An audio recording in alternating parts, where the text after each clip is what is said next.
through brackets, through semifinals, through Nicole Paige Brooks from Atlanta, Georgia. We did it. We're here. Hello, everyone. Welcome to the Cup, the Currently Unnamed Podcast, where we put the real and the tea in reality, and you can always come to us first to quench your thirst. I'm Logan Murphy. Say something gay. Gay. On today's occasion, I have got some coffee in my purpose mug, because the purpose of this podcast today is that I am undergoing a drag investigation into what the hell happened with this finale of this All-Stars episode. I'm curious. I'm trying to figure it out, and I need all the coffee I can get. I feel a little bit like Nicole Paige Brooks in all of her YouTube videos now. I'm like, let me get down to the answers. But I'm very excited because I also have a cup mug, and I think everybody else here does. I think maybe. Mm-hmm. Oh, yes. I love it. And you can get yours at lanagcreations.etsy.com. Link is in the description below, and we do ship domestically and internationally, including, but not limited to, the beautiful country of Italy, and we'll talk about why that's important later, but there are no excuses. Go get your merch. Thank you very much. Period. And hi, everybody. It's Brook, and I'm passionate about pop culture. It has been a fantastic season of All-Stars. I have loved literally every bit of, 9 episodes of the season. And I'm just really happy that we're finished with it and it concluded in the perfect fashion, and we'll talk about that. I'm drinking water because I have to find some way to calm me down from one of my favorite drag performers being on the podcast today. Well, I'm David Healy, and I don't have a cute intro, but I do have a cute shirt. I am debuting my Ginger Minge shirt. Yes. Love me some ginger. And I'm drinking some Monster. There's not much left, but I need to wake up. Wake up, David. Wake up. Well, hello, guys. It's your favorite Black queer content creator, KaMorian, a.k.a. Sparkling Alien. I am also drinking wine today. So excited to kind of deep dive into this finale, because it was a crazy finale, wasn't it? And I'm so excited to be doing that with the next person you're gonna meet next. So because oh my gosh, she's here. It's Nehellenia. Hi everyone. I'm so happy to be here. I listen a lot of your podcast, so be here today is an honor for me. And I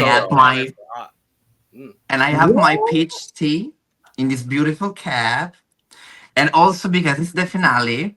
So with me, I have the Global All-Star badge from the finale of my season. Oh, I love it. Oh, how fun. My favorite global phenomenon. Thank you. My favorite finalist from Global All-Stars. No big deal. My favorite. My winner. If anybody was asking, my winner. All of our winner. But all of our winner, but that's just me. That's just me and all of us. But Thank you. That's because you were the first of the finalists to be on the podcast with us. Still my winner either way. I agree. But no, Nehellenia, you know how much we love you here, and we're so happy to finally get you on the podcast. It's been, you are a very, very busy lady. We've been trying to get you here for a minute. It's like 1 or 2 months. It's been a while, but we're so happy to have you here finally. We can't wait to talk about you, talk about this finale, talk about everything in between, because it has been so much fun to watch this season, so much fun to watch you on TV. And I'm so excited to have you here finally to talk with you about this All-Stars. And I can't wait to talk about the lip sync. I can't wait to potentially fight with you on lip sync results. That's the most exciting. I'm like, ooh, more fighting with drag queens about Drag Race. I love it. Ooh, Logan, can I put you on blast right now? Oh, go for it, please. Nehellenia, do you want to know a fact about Logan? Tell me. There is only one season of Drag Race that Logan never finished watching. Drag Race Italia season 2. I know It that. is Exactly. Because he told one time during the podcast. Wow. And shame on you because Italian season 2 is so good. It's the best of the 3 seasons of Italian. Not because of Yes. me, because Yes. it was very good. I mean, It it's was. not because of you. Spoiler You- alert, I didn't win. You won What? something. What's You won something? something. Wait, you Spoiler. didn't- And spoiler alert, I win only the makeover challenge as the Global All Stars. So You won something else. What? You won something Yeah. else. Yeah. You won in the finale. You won Miss Congeniality. I won Miss Congeniality. Yeah, I forget about that. I have the there. How can I call that? Sash. Sash. That one. The sash, yep. Mhm. Well, I'm glad both of you put me on blast here today. You need to watch it appreciate finally. No, You I need to watch it. It is on my list of things to watch, but with the sheer amount of drag race and drag in general that we have right now, it's like I promise, Nehellenia, I promise you, I will watch it. I promise you, I will. See, will the police happen. are coming for you. That would be me. Get my pocketbook, I'm leaving. Don't make me hit you with my pocketbook. Don't let me hit you with my pocket. Oh, Lord, we need to get into this finale and talk to Nehellenia. Before we do, make sure to subscribe if you've not already, because we're here almost all the time giving you almost all things drag. We're done with All Stars 10, which means we're moving into our next beautiful phase of drag coverage. Currently, we're covering King of Drag here on the channel. So if you like Drag Kings, you're going to love King of Drag. And if you like Drag Race, go support the Drag Kings because they're doing some beautiful, lovely work on King of Drag. It is a wholesome, beautiful show. The Kings are incredible. We've talked to soon to be over half the cast so far on the channel. So please go make sure to support that show. And then over here in the Drag Race universe, we've got Drag Race France All-Stars, Drag Race Brazil currently happening. So make sure to check out our coverage of that. Drag Race Philippines Slajon Royale cast did drop this week. Very, very excited.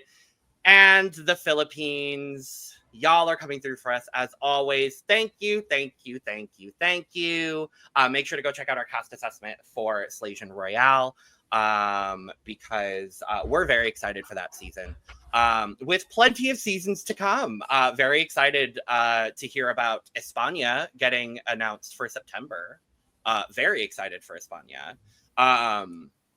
With a special guest, if you know, you know, from our All-Stars recaps, who may be joining us every week for the recaps. She said it herself. It's on the internet, so maybe it'll actually happen. Otherwise, make sure to check out the description where you can find our audio podcasts, our other YouTube channels, where we're trying to hit 1,000 new subscribers across all our channels by the end of the year. Y'all are putting in the work here on the Drag channel. We love it. Make sure to go show some love to our other channels as well. We're putting out content almost every single day across the Cup Network. You can find our Patreon, our social media links, and also where you can follow Nehellenia. If you're not already following Nehellenia, A, what are you doing? B, go follow her, go support her, go get her merch, go tip her, go book her, go do all the things, go support her. And I thank you. And so will she. So, Nehellenia, my darling, my angel, what's up? What have you been up to since your beautiful, beautiful run on our screens on Global All-Stars? Oh, happened a lot of things. Now I'm studying for new music because I want to be a pop star. So stay tuned. And I work a lot in Europe. Yeah, I mean, was a lot. I have a little bit a down moment. I suffer from depression for sometimes, but now I'm good and I'm back. Good. Good to hear. I did clock the beard though. So, are you a beard queen now, or has it been a little? No, I'm not a beard queen. I don't have nothing about beard queen. I love my sister Luquisha Lubamba, for example. But no. Nehellenia is a beautiful, beautiful girl. So without that. Fair. But Emanuele is very like a bear. And we love our bears here. We do. Yeah, I just I will not stop to praise you at all from your time on Global, because obviously we all watched the show, Tamar. We know how things went. We all, frankly, we wish it was a better viewing experience for a lot of the queens involved, but I loved seeing you on there, especially like knowing, yes, we've acknowledged I didn't finish Italia season 2, but knowing you from there and knowing how great you were, and then seeing that translate onto Global All Stars, I was so happy to see your success on there, even though it didn't, it didn't translate into a crown. I hate hearing about, the depression that you experienced afterwards, though. But has the experience afterwards been, has it been a positive experience for you overall, hun?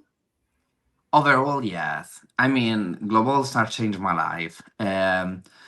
Italia was more funny for me to recording because I was with my sister in my language, in my culture, so it was more easy.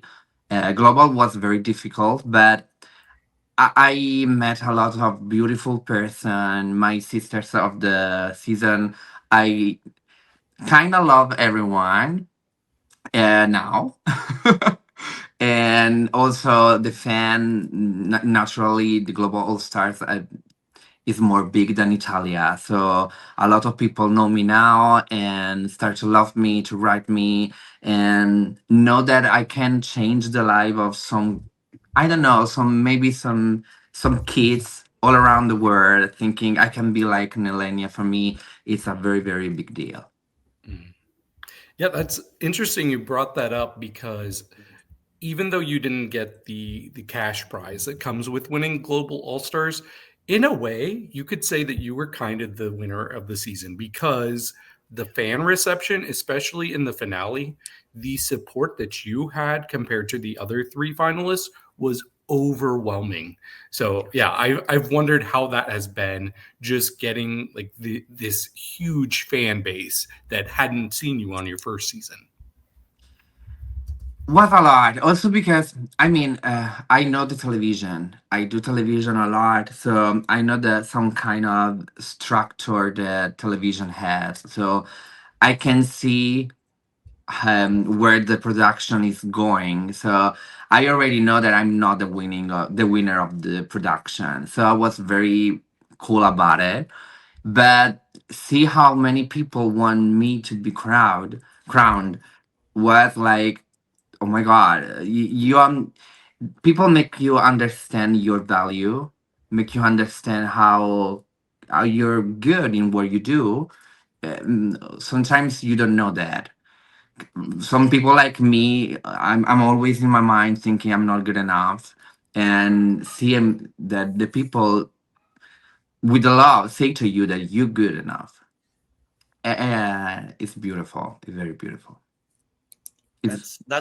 That's one of the reasons I always resonated with you so much personally, was because I am always in my head, and I always I suffer from a lot of really bad self-doubt and a lot of really bad mental health issues, and I saw that in you and from what you were talking about on the show. So that's why I gravitated towards you so quickly, was because I saw a lot of myself in what you were experiencing and what you were feeling, and I saw myself so directly portrayed in what you were experiencing on Global, and I was hurting for you a little bit, just seeing you struggle in that way. And I was like, I don't want her to, because I get it and I see it. So to hear you say that, you impacting so many people's lives, yes, hi, I'm one of them. You have impacted so many people's lives by just being yourself. I really hope you do know that, so many people have been touched by you just being your genuinely authentic self. And it's beautiful. It's beautiful to see, Nehellenia. It's so beautiful to see. And just thank you for being you. Damn, you make me cry. I know. I'm gonna cry too now, but I'm just like, I hate you. Look, it wouldn't be a podcast you with too. It wouldn't be a podcast with Nehellenia if there weren't some tears shed. So I know, but it's just like, but it's true though. It's It just is. like the impact that you had and you continue to have is just beautiful. And like, you can tell just how beautiful of a person you are just from your impact and your continuing impact. And it's just, it's wonderful. So thank you. Thank you so much. Oh. Fuck. we love you. We love you so much. Love you too, guys. Really. That's why I was so persistent. I was like, we have to have Nehellenia. Yeah. Can I don't know if you mind me telling the internet this.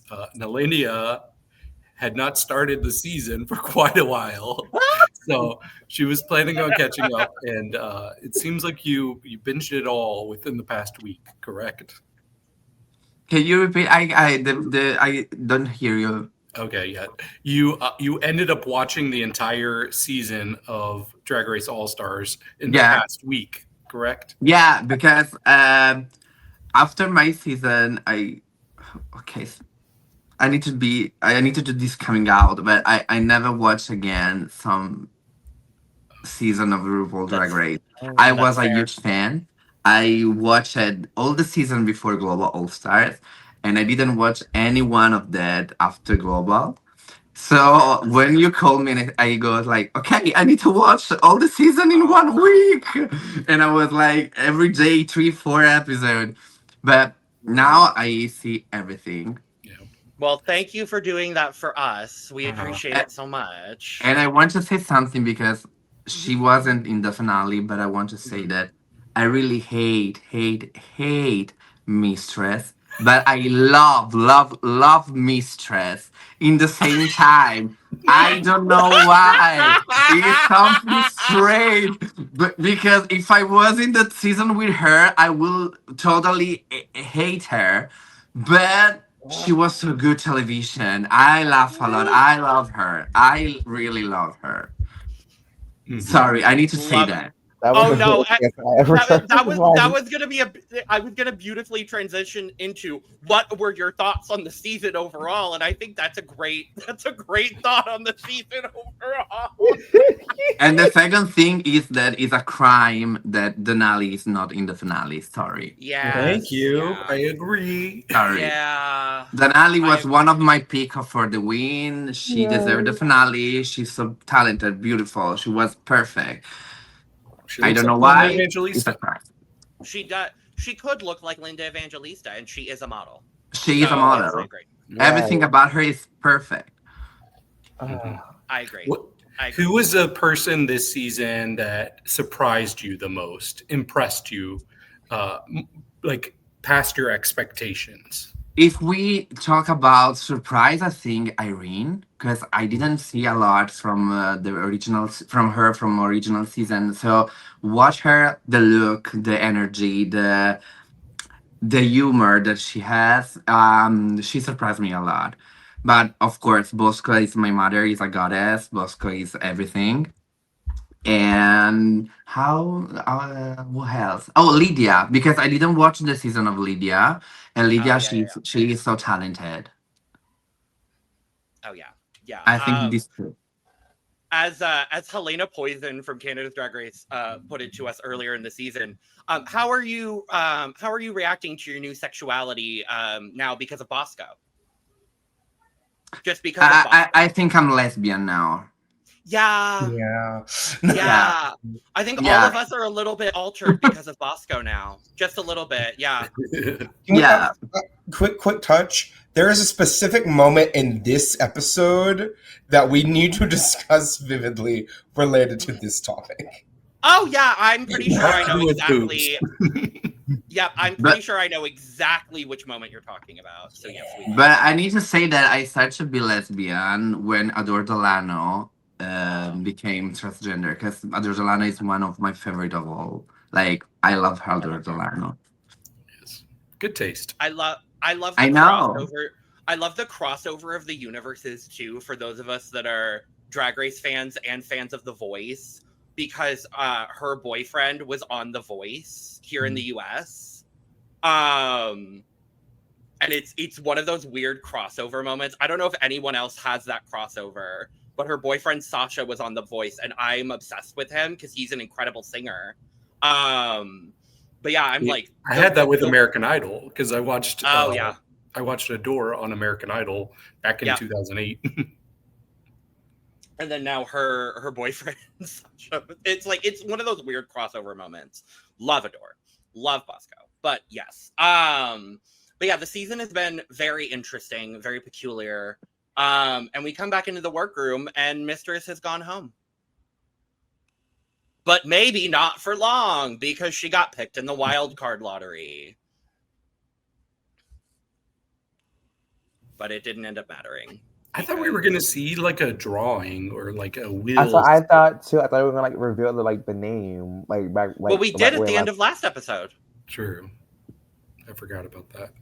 Yeah, we literally got it at the end of episode. We didn't see the front of it. We just saw. We didn't see the front. No, we saw. Yeah, we saw them draw it, and then RuPaul called someone Naysha Lopez style, and then I'm mad at her. We'll talk about her shortly. I'm mad that she didn't come in saying "I'm back, bitches," but it's okay. I forgive her. But yeah, the girls come back in, and everyone is, I'm going to say, interestingly, upset that Mistress is not here.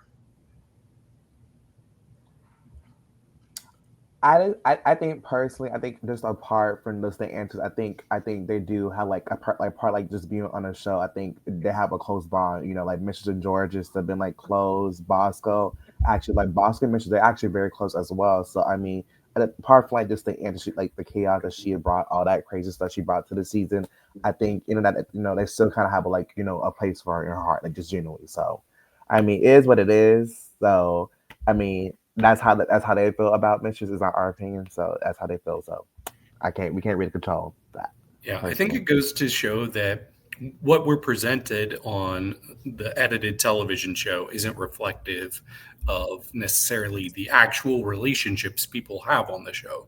We see the condensed dramatic version when they're probably getting along 95% of the time. Yeah. True. I would hope so. But who knows? But yes, they talk. It's not anything special. We come back into the workroom the next day, and it's immediately ding dong. We're gonna find out who the eighth person is, and in walks in Carrie Colby. Yay! Love her. I was happy. Retribution has been served. Carrie has officially placed higher than Mistress on this season, and I am thrilled. Yeah, we didn't even talk about that last week, how the whole drama with Mistress calling Carrie a fake bitch and making sure strategically Mistress made it just by a half a point more. Like, we didn't even talk about how ironic that it was coming down to those two. Yeah. For the wild. Because we were all convinced it was just going to be Mistress. Like, I remember, David, when you and I were talking with Santana, go check out that episode. When we were talking last week, we were all like just convinced it was going to be Mistress because we thought production was going to rig it for Mistress. No, it turns out it was going to be Carrie. Great, big fan, huge. So yeah. Yeah. Also, had it have been Mistress, it would have kind of made the last episode feel like a bit of a waste to me, and not from like an entertainment perspective, because obviously I enjoyed the lip sync performances that were in the talent show, and they were all good. It's just one of those things of like, we're eliminating someone and immediately they're back in the competition, and it kind of makes everything else feel a little less like grand. So I'm actually really happy it was Carrie. I think out of the people who didn't make it to the merge, Carrie was one of the people that I was most consistently impressed by, even if she was never in the top two. Personally, I would have picked Tina Burner, but that's just me. But you know, if it's gonna be somebody else, Carrie is a lovely choice. Yeah, I definitely agree. And she looked good in average. She looked fierce. And then also, and the only one. Yeah, and I was gonna say interesting too. The only one, and the first time we're seeing anyone on the actual show this season in the racing suit. I was like, oh, wow, okay. Nehellenia, thoughts on Carrie? I think I know the answer to this question too, but who would you have chosen as your wild card lottery pick, and why is it Denali? Yeah, but I need to say, Carrie or Denali was good for me. The two right choice, because Carrie was very, very good. But yeah, of course, I don't know why, but I'm a huge fan of Denali before of that season, and I'm waiting for Denali from long time. Now that they are in All Star, I so hope for her to be in the finale. So for sure, Denali was my first choice, but Carrie was my second one, so I'm good with that. Also, because the runway of Carrie this year was amazing. Like the flower one, I was like gagging. Oh, so good. Gagging. Yeah. My favorite look this season. I think so too. Like, I'm ultimately really happy that it was Carrie. Because of just all of the stuff that happened in that bracket with Carrie. Like, I'm really happy that she got kind of that redemption arc moment for her. B, she wasn't known to be a lip syncer on her original season, so there was a lot of controversy surrounding her and lip syncing on season 14. So I am really glad that she got the opportunity to come back and at least show, we'll talk about it, a lip sync, and show that she has grown as a lip syncer since her original season. I still would have loved if somebody had thrown Nicole Paige Brooks from Atlanta, Georgia in the mix, and somehow Nicole had come back. Like, I think that would have been fun, but I'm just a Nicole Paige Brooks from Atlanta, Georgia apologist, so I think that would have been fun. But Carrie does come in and say, I'm a little surprised Mistress isn't here, seeing as how we had this whole Texas bullshit, basically. But she's willing to get over the conspiracy because she's here to win the crown. And I said, yes. Yes. And I said, yes, I agree. Absolutely. 100%. I just realized every bit of it. Yeah, I realized we skipped over maybe my favorite part of the episode. Oh, did we? Yeah, and we've kind of alluded to it, but it was while they were de-dragging the first day, and then Georges just looks really upset, kind of standing by herself, and Irene and Bosco come and they're like so concerned, and Irene's like, "What's going on?" And Georges like, it's like, I feel like the competition is starting to heat up. I burst out laughing. Honestly, you guys, the competition is starting to heat up. Thank you, Georges, for contributing my favorite line in Drag Race history. Literally my favorite thing anyone has ever said on Drag Race. Like, just, it's so perfect. It's so incredible. She is perfect. She can do no wrong. I have become a full-fledged Georges fan because of this season. Like, I just love her. I love her. I love that little demon twink. Oh God, Nehellenia loves Georges so much that she's just falling over. That is how much Nehellenia loves Georges. Really, and I really love Georges.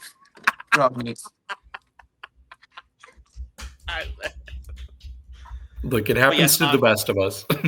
It happens to all of us at the best of times and the worst of times. But honestly, this goes to show that even at any point, honestly, you guys, the competition is starting to heat up. We're gonna get that sound clipped, aren't we? Yes, David. David, if you don't mind, that would be gorgeous. Thank you. Gorge. Gorge. But yes. Thank you for going back to that. I appreciate it. But yes, everyone is here. RuPaul comes in. We find out that it's the lip sync finale, obviously, but it wouldn't be a finale without Rada Queen. Yay, Rada Queen. Why? Girl, this was the least relevant Rada Queen has ever been, and I'm fine with it. I had no problem. Okay, literally, how else are they, like, anytime that they've had the thing with, like, we're gonna pull the balls out and the person we pull can either pick their opponent or pick the song or whatever we're doing with the Lalaparuza this past season.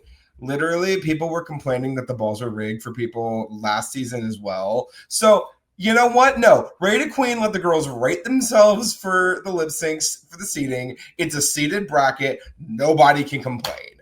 Oh, no, and then people are still complaining because homosexuals online don't know how a fucking bracket works. They're still complaining. Sports girl, you're comparing two audiences that just really don't regularly mix. I know. I know. And honestly, the most they watch is like the Olympics, and like we love the Olympics, but most of those things aren't like seated. Yeah, they are. Yeah, they are.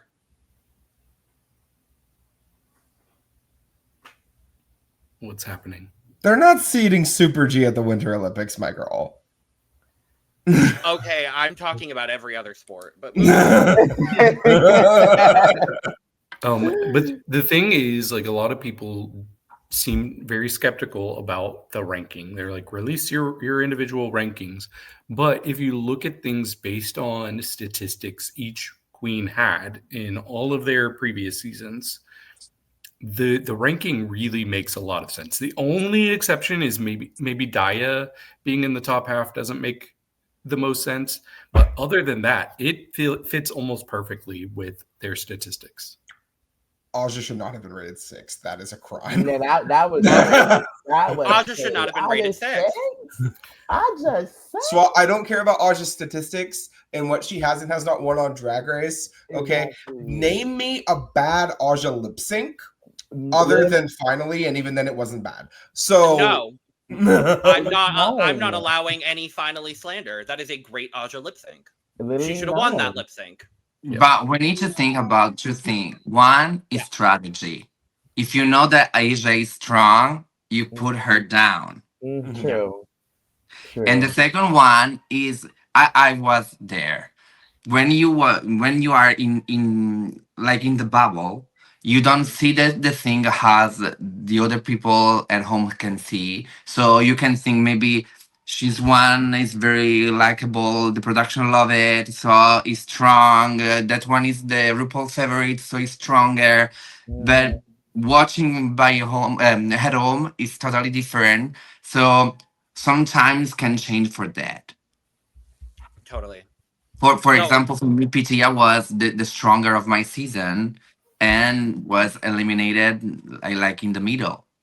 True. For no reason, For no reason. We are sure for that. But for example, for me, if I need to rank it, Pitia was my first. But it wasn't like that. Yeah. Completely fair. Yeah, now I would have loved to see a ranking system like this for the Lalaparuza for Global. Like, I think that would have been fun. Mm-hmm. I would love to do that. That would have been very, very if I fun. will come back to an all-star, I would love to ranking my Ooh. So quick pause. Does that mean you're open to coming back if you are asked? Of course. Yes. Of course. Call me for UK versus the world, Canada versus the world, Italian all-stars. I'm here. I was gonna say Italian All-Stars. I would love. I'm still waiting for Italian All-Stars. We're waiting for the first season. So I know. I was gonna say Priscilla. Priscilla Priscilla say come- that. I know, but I was gonna say Priscilla. We need it now. You said it. Thank you. We appreciate it. But Priscilla, we need it now, please. We need it so bad. Yes. Please. Knocking at the doors of the production company in Italy. Please. And WoW Presents, if you want, I'm hoping to be the co-host. So call me. Yes. Period. Agreed. Mm-hmm. I'm joking.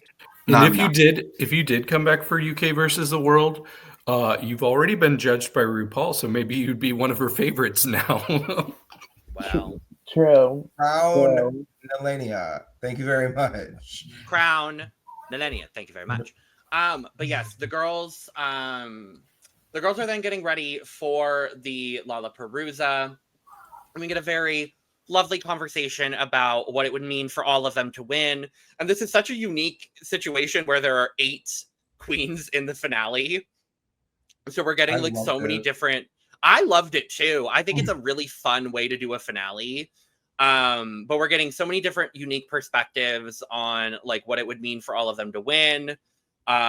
Georges was just a tiny little child still, but watching Drag Race in her bed. And Lydia was, a tiny little child still watching Drag Race in her bed. And some of these queens have been doing drag for so long. And it was such a nice moment just to see like so many different queens from so many different aspects of the drag universe and so many different styles of drag, so many different places in their careers as well.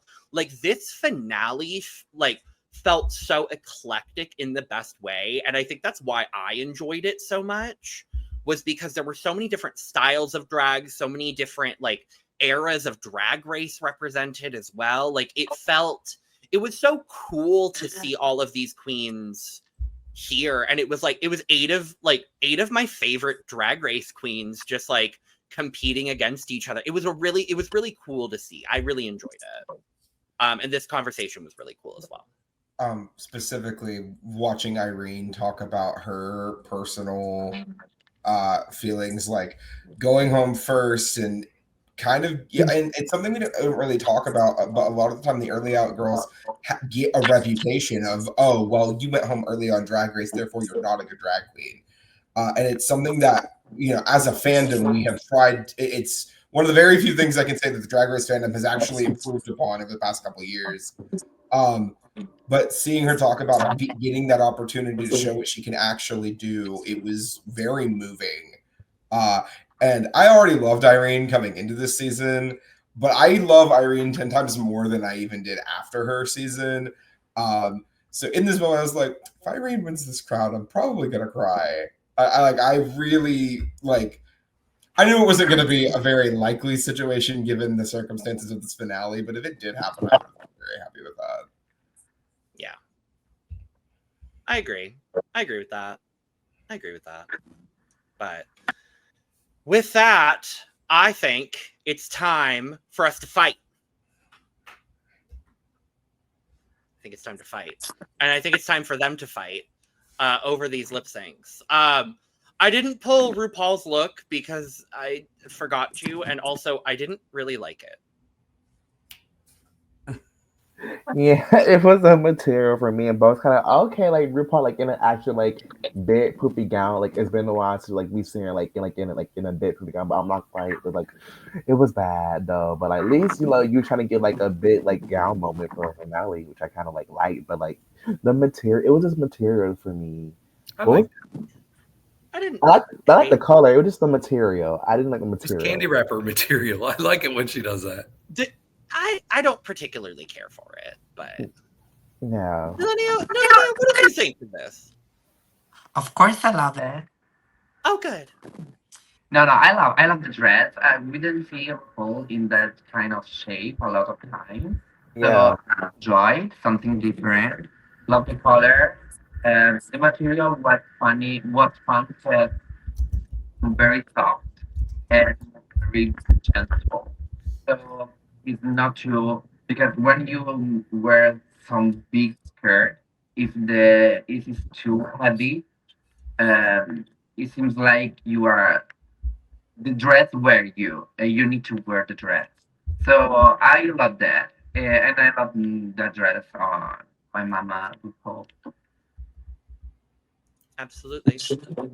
Full disclosure, Absolutely. I completely forgot what RuPaul was wearing in this episode. Good. Good. Good. We love that. We love to hear that. Well, Just wasn't in we'll it. we'll just move past it and just go on to the lip syncs because that's all that really matters at the end of the day. So, oh no, there's Nehellenia. So the queens ended up in the bracket because they bracketed themselves. And our first matchup ends up being our 1 seed, good old Ginge Minge, versus our 8 seed, Miss Carrie Colby. The ball gets pulled out of the hopper. It is Ginger's choice of song, and she picks Disease by Lady Gaga. Disease by Gaga. I'm very happy overall. I will say I'm very happy with us getting some like brand new songs for this finale as well. But Nehellenia, thoughts on this lip sync to the Gaga? I need to be honest. I love the song. I really don't enjoy the lip sync because I think it's missing some Gaga vibes. Very, it's a it was a little bit low energy lip sync. The song was very strong, and I expect a lot. Also because I don't I don't see the right choice for this song from Ginger because she chose I didn't see her in that lip sync. But if I need to be honest, Carrie, I expect a lot more from Carrie. So maybe I'm fine with Ginger winning that. But I don't know. I really don't enjoy this. I think this one was the worst lip sync of the night. Fair. Only because of the energy. It was very, very low energy. Yeah, I'm not gonna lie. I think just based on the lip sync and basically also seeing the queens kind of lip sync as well, I could tell this probably was like the number one choice that majority of the queens actually want to choose was this song. So, but I think it was all right. It wasn't memorable for me. I think actually I like what Carrie was doing. I felt it could have been more. She could have brought. But I was kind of like, Carrie, like you're actually kind of doing good, but it was missing something. I know I read about the ponytail, but I think Carrie, was trying to save that ponytail just in case she would have moved on. I didn't really think she had like that much reveals and stuff. So I think she's like, trying to do as much as possible, like to kind of like beat Ginger. I think Ginger did her best as well. I just think personally, I think what they approached with the song, it didn't feel like Gaga to me. I think you could like do like Gaga go all out, like give it that edge, that hunger, that fight. You know what I mean? You know what I mean? I think I don't know. It was just for me, it was missing in that lip sync. Just the fight and the hunger, the edge that Gaga brings. Especially this song. This song is very edgy, like very out there. So yeah.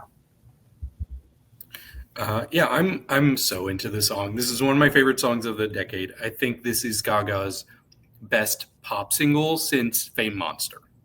And I would even take this over Abracadabra. I love this song so much.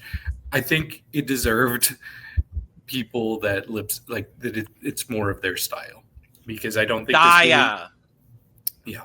I don't think this fit either of them super well. I was also surprised by the choice. But what I like about Ginger is that even if you on paper a lip sync doesn't fit her style, she will maximize her strengths and make it work somehow. And for me, I think she still did a very good job with this lip sync. I think Carrie did well, but my focus kept going to Ginger. Ginger is just so commanding, even though she's small, like she's a shorter queen. She just knows how to really command a stage. So for me, Ginger was a clear winner. Yeah, I would agree. I definitely think Ginger was my winner in this lip sync as well. I'll be honest, and this is just the way I was looking at it based on the set list. I think Ginger was being entirely strategic in her decision making here. I think it was not a situation of what number can I perform best. It is what number do I think that I can pick that I think I have the best chance of beating Carrie at. And given the circumstances, yeah, I think she made the right call. I think out of the songs that were available to them in the set list, I think this is the one that I would consider the least in Carrie's wheelhouse. Either this or maybe like Show Me How You Burlesque would be like up there as well. But and even then, Carrie could probably do that number really well too. Or even Party Lights. I don't think Party Lights is really in Carrie's wheelhouse either. Yeah, I mean, again, I think Ginger just kind of was like, I think I have the best chance of making it through if I pick a song that I can kind of. I don't have to do a bunch of stunting to. I can just kind of keep it the way it needs to be in this like clean, professional way. And that's just what Ginger does best. She's just a very clean and good lip syncer. She's just an incredible entertainer. So I was happy with this lip sync. All the people online trying to convince me that Carrie won, you ain't gonna be able to convince me. I'm sorry. Okay, potentially a little bit of a hot take here. I think Carrie might have edged her just ever so slightly. Ever so slightly. I was a little bit more entertained by Carrie's performance in this lip sync. I'll say that. I don't really think either of their performances were great to this because this song is not in either of their wheelhouses. What Ginger did here was a gorgeous strategic move at the end of this lovely strategic season of Drag Race where she said, I'm going to snatch this song away from 6 other entertainers that can perform it better than me. And I'm not mad at that. I am not mad at that move from her because when she took this song, every other person waiting on the side was gagged. And because every single other person waiting to lip sync wanted that song. Every other person wanted that song. And I don't blame her for snatching this song up. I don't blame them. I don't blame her at all. With that being said, I think Ginger did a good job because Ginger always does a good job. And I agree with everything you said, David. I was actually remarkably impressed with Carrie in this lip sync. I think she brought a lot of really good, sexy energy to this song that it kind of needed for me. I don't think either of them were groundbreaking by any means. But if I had to declare a winner, I actually think I maybe would have given it to Carrie. But it was very, very close. And I think both of them were about even for me. But of course, they weren't going to give Carrie the win unless Ginger literally flopped over on stage and did nothing. So, you know, Carrie would have had to put on the lip sync of an absolute lifetime in order to beat Ginger Minj in this situation. And she didn't. So Ginger moves on. Actually, before we move on, I actually got a question. Did you, just being honest, do you think actually the person who was the wild card, do you think they would have actually let them, you know, move on, like at least from the first round, if they actually would have slayed? Just thinking about it. If it was Mistress, probably. Well, not against Ginger. Not against Ginger, but it really depends on how things got ranked and how like mind-blowingly good the wild card would be. But I think if it was Mistress, yes, depending on where they were, depending on where they were ranked. I think Carrie had the world stacked against her. To be honest with you, I think she had the biggest uphill battle of maybe any potential wildcard choice. I'm just happy she was back and got to show that she is a great lip syncer because I think this was a great lip sync performance from Carrie. And I was happy to see her here. So work, Miss Colby. Work, Miss Colby. But she loses. And we move to round 2 with our second seeded queen, Lydia Butthole Collins. Questionable. In what world? Pause. In what world? Over Georges and Aja? Where? Respectfully. I can name you a bad Georges lip sync. I cannot name you a bad Lydia lip sync. But can you name me a bad Aja lip sync? No, okay. Quick note. Aja's ranking here was baffling to me. That's the one. I don't care about the Georges one. I don't care about the Georges one personally. It's Aja that I have the biggest issue with her ranking, but that's beyond the point. Second seeded Lydia Butthole Collins versus seventh seeded Irene the Alien. Lydia gets the song choice and she picks Joyride by Kesha. Nehellenia, what'd you think? And you are muted, my dear, so we would like to hear your beautiful words. Sorry, you can hear me? Yes. Okay. So, beautiful song choice. I love that song. Very fun to perform. Was very close from both. I think maybe I like Lydia a little more. But was very, very close, that one. That lip sync entertained me a lot. I love Irene. I love the face of Irene. When Irene do the lip sync, was very in depth. You can see on their eyes that she is in the music, and I love the way that she do lip sync. But maybe for that kind of song, Lydia was a little bit better, but a little bit. Yeah, first I want to say I think Lydia had the best Lalaparuza outfit out of everybody. Her outfit was sickening. Low key, it could have been her finale outfit. I wouldn't even care. Like it was sickening, just the way the whole outfit was. But it was a fun lip sync. I think Lydia killed it. I think she is just a star. The way she commands the stage, like, you could not look at her. I would say Irene surprised it in like in a really good in a good way because I'm like, I didn't know Ori could do like no cartwheels, all that kind of stuff. But I will say, I think what led to her lose, I think when she slipped, it shook her. So trying to get back from that slip, and it kind of like messed up kind of like with her flow of the lip sync. But overall, she did fine. But I think Lydia was overall the better person lip sync. But I think I'm gonna give my chance to Irene because she kind of surprised me today, which how like her performance level was unexpected. That. Okay, so out of all 7 lip syncs for me, this was the biggest blowout personally. So I guess I'm fighting with Nehellenia because I didn't think this was close at all. I thought it started off relatively close, but it really was that moment when Irene slipped, which she's the only person I can think of that had such a visible like mistake like that. And you could tell it shook her, just like KaMorian said. And there were like moments of desperation after that. And it just became a little messy for me. And I was like, oh, that really sucks. Because I was rooting for Irene. I absolutely wanted Irene to beat Lydia 100%. But for me, I think Lydia carried this one. And this is another great song. Like, keep songs like this on Drag Race. This is an incredible song.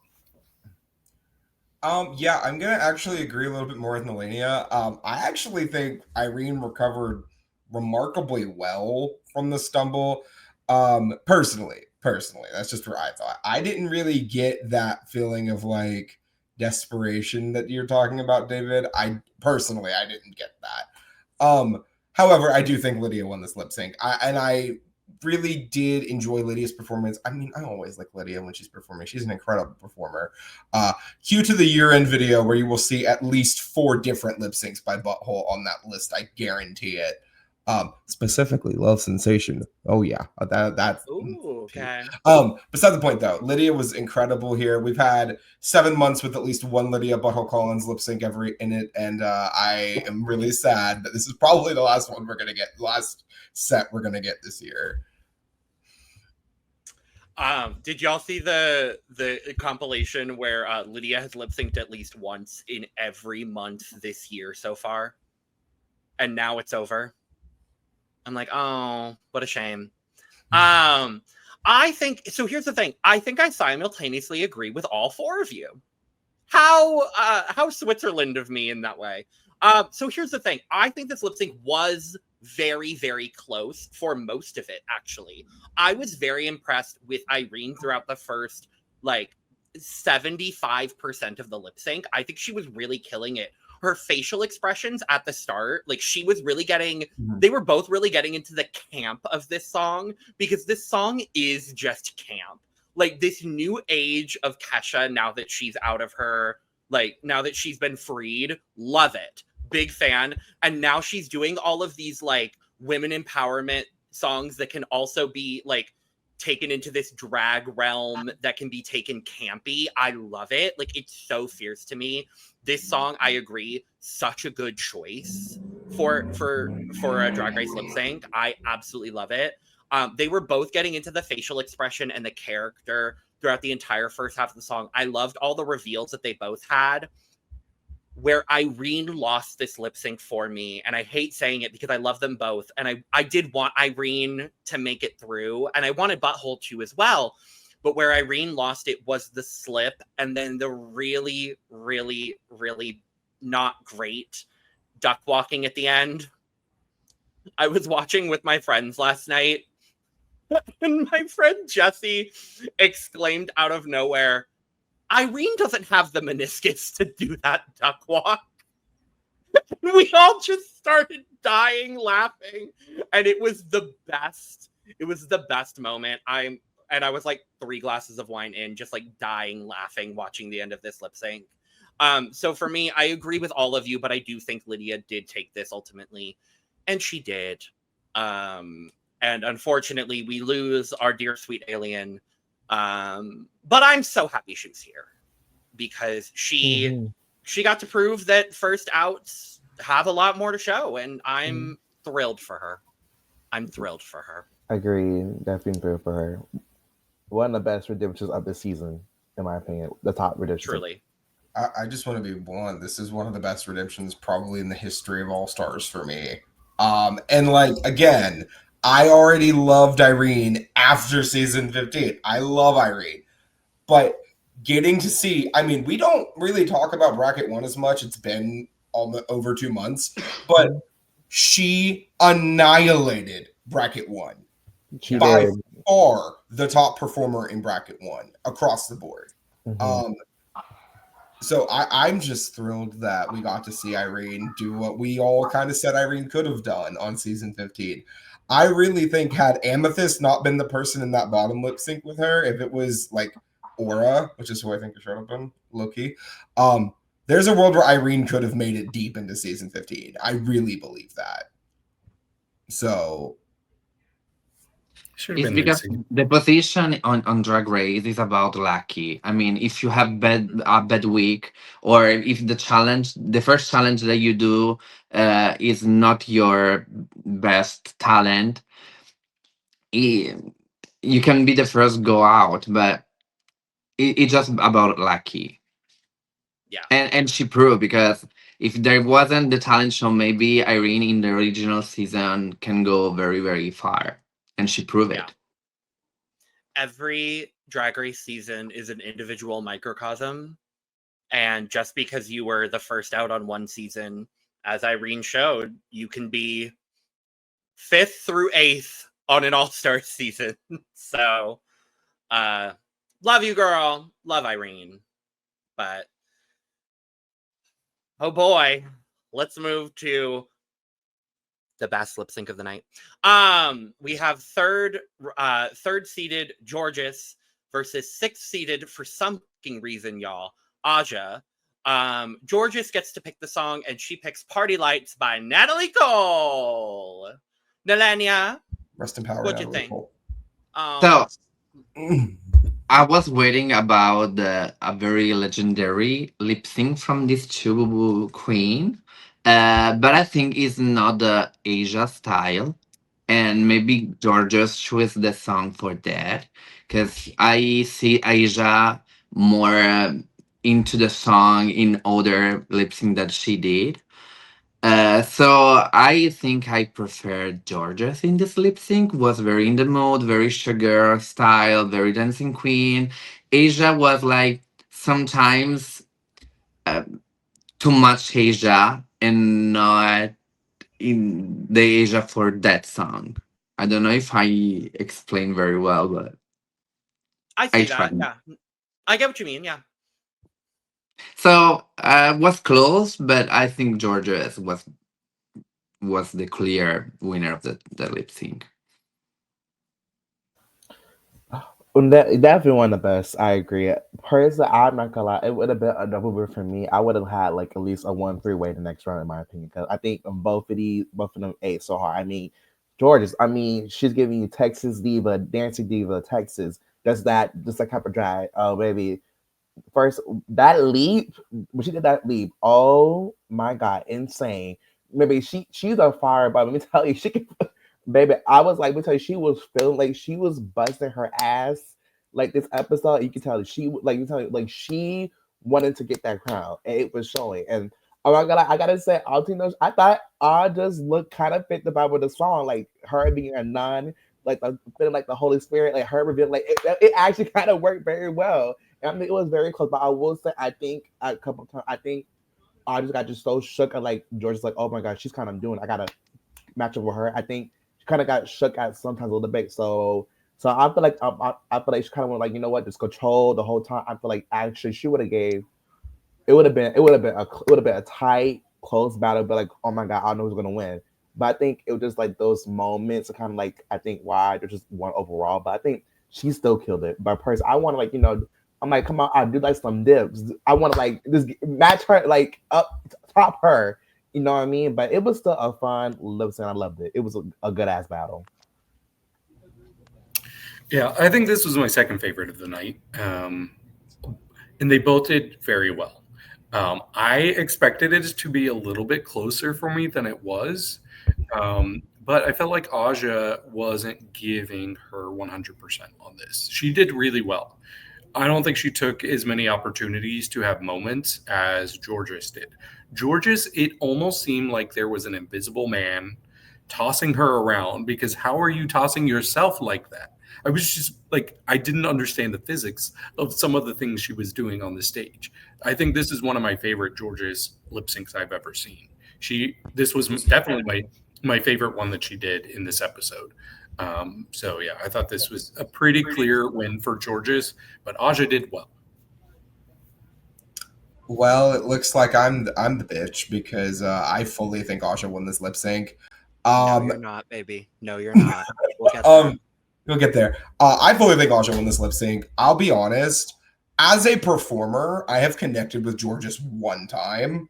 I've never gotten it. Like, in terms of, like, to the full degree that a lot of other people seem to get it. I just don't get it. The only time I've ever been like, oh my God, Georges is incredible, was the lip sync with Jasmine Kennedy. Something Got a Hold on Me. Something's Got a Hold of Me. Love that performance 2 times, and in My Head, My Heart, obviously. But like after that, I've just never really connected with Georges on the stage, and that I was kind of hoping that would change this season. And like some of these lip syncs were good. I think she was good in Texas Hold'em. I liked that. But like I just fully was connecting with Aja the entire number. And I always do. Aja has this very captivating face to me that like just pulls me in. It's something that Ginger also does really well, of like keeping me connected visually up here. And I don't know, Georges just kind of felt aloof and like not present in the moment to me. And that really sucked me out of this whole performance. However, I knew Aja was not winning this lip sync. I knew going into it that Georges was going to win. And I'm not going to be one of those people that's complaining about it, because I mean, look, at the end of the day, it is RuPaul's Drag Race. Whoever RuPaul wants to put through, that's just the way it is. But it is a bit, I'm curious about this outcome more than I am like mad about it. That's fair. I will start by saying this was my favorite lip sync of the night. These were my 2 favorite individual performances by anyone tonight. Yes, I said what I said. My 3rd favorite individual performance we will talk about very shortly. So don't worry. Because yes, Bosco is 3rd. The 3 of them are basically tied for me for favorite individual performances of the night. Do not think I am not going to acknowledge Bosco there. With that being said, this song is such an interesting choice from Georges, especially because I think this weirdly fits and doesn't fit into both of their wheelhouses for lip syncing. in a really nice way.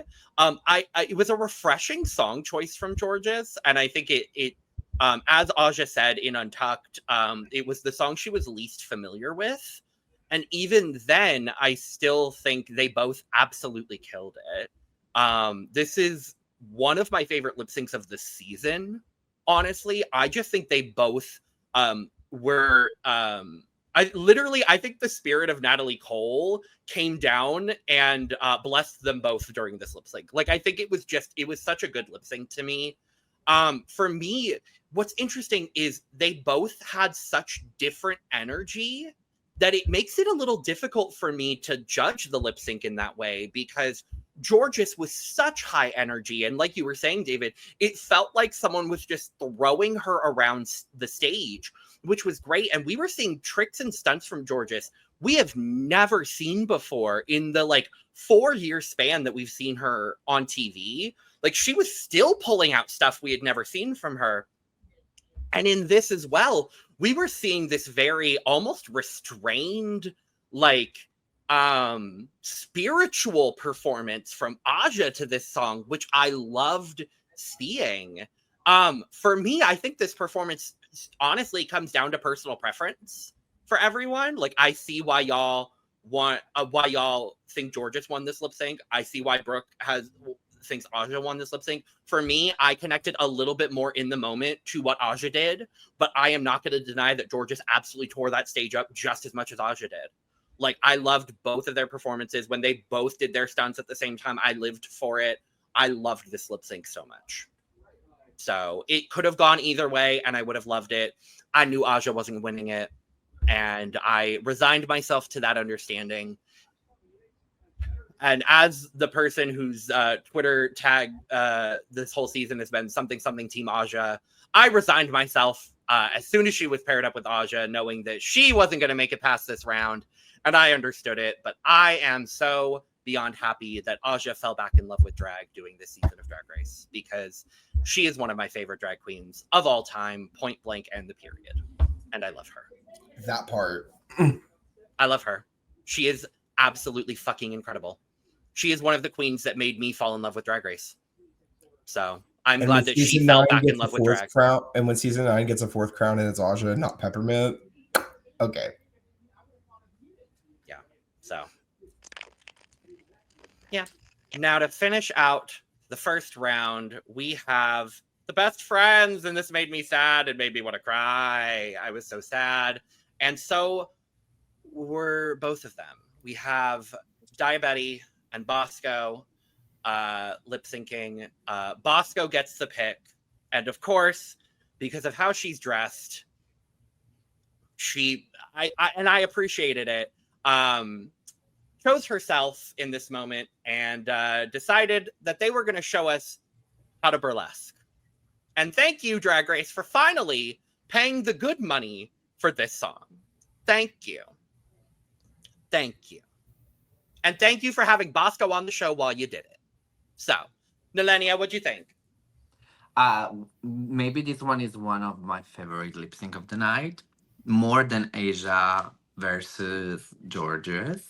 Okay. And I really love the energy that that Diabetes had in this lip sync was the real good energy that song needed.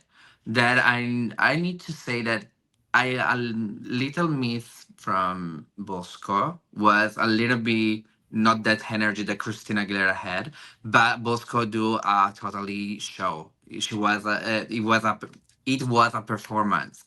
It was everything studied, the reveal of the fans, and then the dancing move was perfection.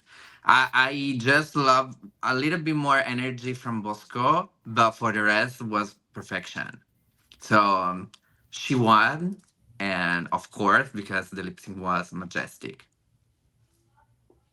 Yeah, I'm gonna keep it cute, short, and sweet. I think Daya held her own, but I think in this moment, Bosco just really this game was a master class on how to do burlesque perfectly. It just everything felt sometimes perfectly. The way the fans, the fans, I was like, I thought it was like a whole headpiece to win a bit. So oh, it's not gonna go down. But I think when it came to like, that part like with the riffs, say yeah, that part when she ripped the fan, she was like boo, and then boo boo. I'm like, baby, it was everything. Like it felt like it just like I said, a master class or burlesque. So yeah, she killed it.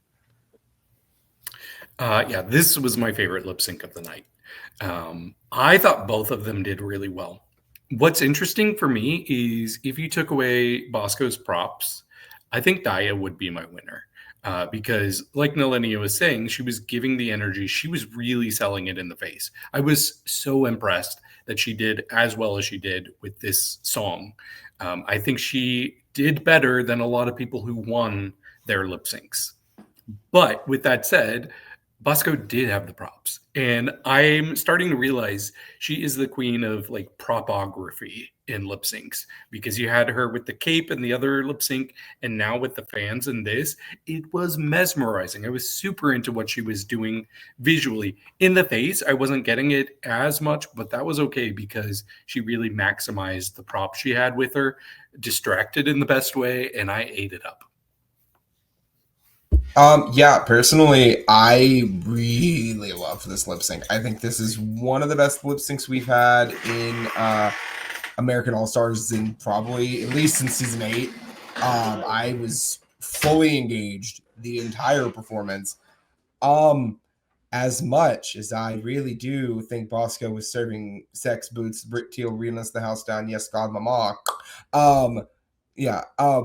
I thought Daya won, honestly. And like maybe that's controversial take on the internet today. But I'm agreeing with the lady. I really like Daya's energy in this number. Burlesque was an institution in my household growing up. So watching Daya, I was like, wow, this is very similar to the energy we get from this number. This is the closer of the entire movie, right? Like we need that like big bombastic like energy. And while Bosco is the burlesque diva, always has been, always will be, right? It was very much striptease for me and not exactly burlesque for me. And by that, I mean the movie is not necessarily the art of striptease and burlesque. I will say, though, however, the moment where Bosco took the fans out of her headpiece, started using them as burlesque fans, and then opened and closed them like a freaking clam around a pearl, lost my mind. But and then couple that with the moment before that where she's just grabbing her tit and then her tit's almost moving on its own. Say less. Like this was my second favorite lip sync of the night. I think they both absolutely killed it. I loved their synergy almost in this lip sync without coordinating anything. Like they were both giving the energy I wanted in two completely separate ways. Like they were giving both sides of Christina Aguilera in burlesque for me. And that's what I loved the most. Like I thought it was such a fun lip sync. They did this song correctly. So thank you, Bosco. Thank you, Daya. Like I think they both killed it. Daya for me really surprised me in the best way. I was so impressed with Daya. This is not a song I would have expected Daya to slay at. I'm going to be real honest, but I think that's what I've loved to see from Daya this season is every lip sync we've seen from her. I'm kind of like, okay, so Daya really is, I'm going to use my favorite word, chameleonic, because she can kind of do anything. And I love her for that. I will say, who was I more enthralled with in this lip sync? Bosco. Who was I more surprised by in this lip sync? Daya. So this is another one where it really could have gone either way. I think just based on the sheer fact that she put on a burlesque performance, I'm not surprised Bosco won. But yeah. So. And Bosco won. So we move immediately. And the internet was mad that it was immediate, even though, y'all, it's a TV show. They got breaks. It wasn't immediate. Y'all know it's a TV show, right? There are breaks in between the production. So, See, and then- Bosco didn't go immediately into this lip sync. There were breaks. And then even if they would have done it the other way around, people would have complained that Ginger had got to wait for 4 lip syncs before performing again, and Bosco only got to wait for what? It's a bracket. It happens that way. Do y'all understand how a bracket works? Number 1 goes against number 4. This is how this works. The queens set themselves up in this way. I'm sorry. Am I mad Bosco went back to back? Yes, but that's how the bracket works. But yes, Nehellenia. Don't think there is too many break. Like, of course, there will be a little bit break, but I watched in global. There was the Lipsync Lalaparuza. There was not a lot of time, so the break is very, very, very, very short. Can believe me. So I don't know. And I absolutely do. It's just like I people online, like, it seems like they don't understand how TV works. And it's like, no, there was a break, and I believe you, it clearly wasn't that long. They have a TV show to produce here. But it's not like Bosco immediately, like within 30 seconds of winning. Immediately, like Daya had to walk backstage. They had to film. I agree with you. I agree with you. But people being like,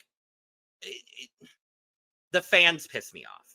The fans piss me off. That's the point I'm trying to make here. Anyway, we have Ginger Minj versus Bosco. Ginger gets to pick the song and picks Raise Your Glass by Pink. Nehellenia, what'd you think of the lip sync? I don't like that lip sync. Sorry. I don't get it. Any one of that. Like, Bosco was... We don't see a lot of Bosco. We need to be honest. We don't see a lot of Bosco. We see a lot. We watch a lot of Ginger, and very, very some moments of Bosco. But the energy from both wasn't there. Like, Pink is a rock star. I need to be the fire. I need to be... I don't know. Was a little bit... I already used that, but love energy. I say a lot of love energy. I want to see the flame in your eyes when you do lip sync. It's like from The Crown. You need to fight. I don't know. I don't really like it. Yeah, I think for me it was just it wasn't good. I mean, I think we didn't see much of Bosco as much. I think for what we have saw, I feel like I don't know.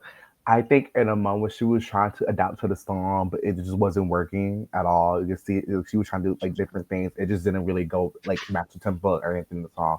I mean, yeah, Ginger did her best. I mean, she was kind of feeling the song, the poppy vibe, but it's kind of like I'm seeing like kind of like that same kind of pattern. So I'm kind of getting tired like the same kind of thing she does all the time. But I mean, it just like thinking about like kind of was like I'm not gonna lie, I'm like.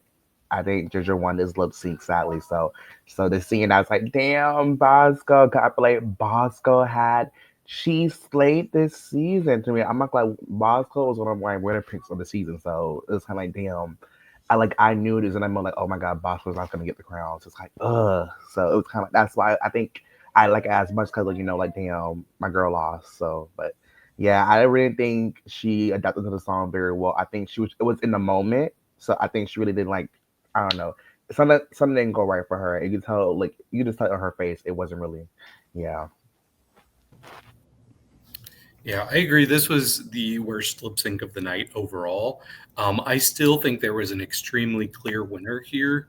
And for me, that was Ginger. Yeah, they did show her more, but she also was maximizing her potential more with this.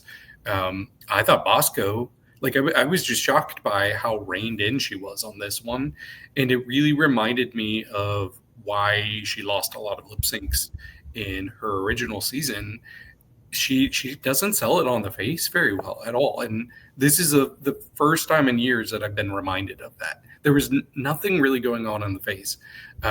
She really needs a prop to demolish a lip sync. So I wish she still had something in her arsenal that she could have pulled off to really sell it with this lip sync, but also at the same time, I'm happy Ginger didn't get blown out by Bosco because I'm rooting for Ginger. But yeah, Ginger was a clear winner for me. Yeah, I fully agree. I don't want to feed into internet conspiracy theories, but I did see one thing that I agreed with, and I think Bosco just kind of felt that there wasn't really a shot for her at this point. I could be wrong. I'm not going to speak for Bosco because Lord knows that the internet has been doing that for all of the queens this season constantly. That was just the energy I was feeling, is that maybe Bosco was just like, yeah, Ginger is probably going to win, and it doesn't really matter. But I will say, the edit didn't really show a bunch of Bosco, so we didn't really get to see a ton of her stuff. Again, none of this is Ginger's fault, mind you. Let me be clear to the people on Twitter. The edit and production decisions are not the faults of the queens. Stop that. But Ginger did what Ginger does. Ginger was an engaging performer. This was probably the weakest lip sync of the night, but also I love Pink. Love Pink, but Love Pink. But I don't know if this is the best choice for a lip sync song in Pink's catalog, personally. Can we get like What About Us would be lovely. Love that. We've only had 2 good Pink lip syncs on Drag Race. My friends and I were Stupid Girls talking about and it. So What? No, Stupid Girls and Trouble. When was this? Milan and Madame LeQueer. Oh God, that was ages ago. I was reminded of that last night. But yeah, no, those are the only 2 good Pink lip syncs in my opinion. I liked So What. It was fine. Choices. I'll keep it short and sweet. I don't think either of them should have won this lip sync, but if someone physically had to win this lip sync to move forward, it would have been Ginger. I love Bosco, but yeah. That's all. And she does move forward. We lose Bosco, meaning that we lost all 3 of our trans queens within 5 rounds, and that's certainly disappointing. But that is how the cookie has crumbled on this occasion. And we move to the second round of the semifinals with Rue's favorite twinks, or as George has put it, mommy's favorites, lip syncing to Whenever, Wherever by Shakira. Am I wrong in saying this is the first Shakira lip sync on Drag Race? You are Which not is wrong in saying that. Wild to me. Yeah. The first Shakira lip sync on Drag Race. Unless you count Yada Sofia doing Shakira in the Super Bowl. Not a lip sync. I know that Not a lip sync. I know that like Bizzer, whatever it is called, that was done recently, but I don't know if it was done on an American version. I don't. It's fully Spanish. Oh, it was on Mexico finale. On Mexico finale. Yeah, this is the first one done on US, which is wild. But Nehellenia, thoughts? Love both, but George's was amazing. Like, she was in the music. She gives me Latina pop star. When she do like the wave with the body roll, was fantastic. So for me, was the clear winner. She won. Of course, she was amazing. I can say nothing more. Like, she was perfection in the lip sync. Period. To be honest, this is my second favorite lip sync of the night. I feel like they both ate it up so good. I think like seeing that lady was actually a Shakira fan, so she got I like live her fantasy, and she was giving it. But I'm not gonna lie. George was Shakira. She was Shakira from the body rolls, the way she was moving. It was just. I felt Shakira. I'm not gonna lie. I did want her kind of like do the Shakira hips, no shade, but it was still a good lip sync. They were both. I mean, like I just remember, both of these queens were Paul's faves, so it's kind of like in the day who's gonna win out of the 2. So, but I think it was a really amazing lip sync. Both fought out very hard, but I think George's was like the clear winner for me. But I think Lydia did an amazing job, and she should be so proud of herself. Like top 3 and 4, like season 17, you were 7th place to top 4 All Stars 10, and just in 1 year are you being on Drag Race? It's such a big accomplishment. I think, and no one is gonna ever do what she has done on the show, as far as like her achievements wise. So I think Leah should be very proud. She was proud. So amazing lip sync. And they can finally let the butthole rest. For real, Thank he's God. a break. Yeah, this was my third favorite of the night. I thought they both did really well. For me, there was a clear winner, and that was Georges. But I was actually very impressed with Lydia. She did a lot better than I would have expected, and it makes sense now that we know that she is a big Shakira fan. I think my only issue really with Lydia was the wig and how it was getting a little tangled up. And I get that that's going to happen when you're doing multiple performances and you have this kind of wig and you're moving around a lot, but it distracted me a little bit. And so, yeah, I think that's why overall Georges handily took this for me. Okay. I disagree with the entirety of the panel again. I don't get it. I just don't get it. I think that like Georges was doing good. Georges is a good performer and a good dancer. I just don't connect with her ever, it feels like, anymore. I fully thought Lydia won this lip sync. And like when it ended, I was like, I preferred Lydia, but I think Georges would win. And that's what, and Luke said the same thing. My roommate Luke was here watching it with me. He said the same thing. I wish that we had more of this edit, because I really think a lot of what Lydia was doing kind of got lost on the cutting room floor here. And again, I'm not going to blame it on the edit. I'm not blaming it's like, oh, that's why Georges won. No, absolutely not. I think Georges won because, again, this is RuPaul's show and RuPaul preferred Georges' performance. That's just the way it is. But it would have been nice to have a more extended time with some of these lip syncs, because this lip sync felt incredibly short to me. And maybe that's just me. But yeah, I love Lydia. Butthole is my girl, and I am so happy with the run she had on the season. It's incredible. Yeah, I think it was a really, really good lip sync. I actually really enjoyed both of them here. I think it was a very strong lip syncing performance from both of them, frankly. And again, we were seeing interesting, unique, different things from Georges again in this lip sync, and I really loved seeing it. And we were seeing unique and different things from Lydia as well. I'm really happy as a lifelong Shakira fan that Lydia was able to perform Shakira on Drag Race, and like her reaction after getting eliminated in Untucked was the single most wholesome, beautiful thing I have ever seen in my entire life. I love her for that. It was close, but I do think Georges pulled it out. Honestly, I think for me, I think she squeaked it out by just a little bit, just because I think what Georges was doing was a little bit more dynamic in that moment, but I really think it could have gone either way.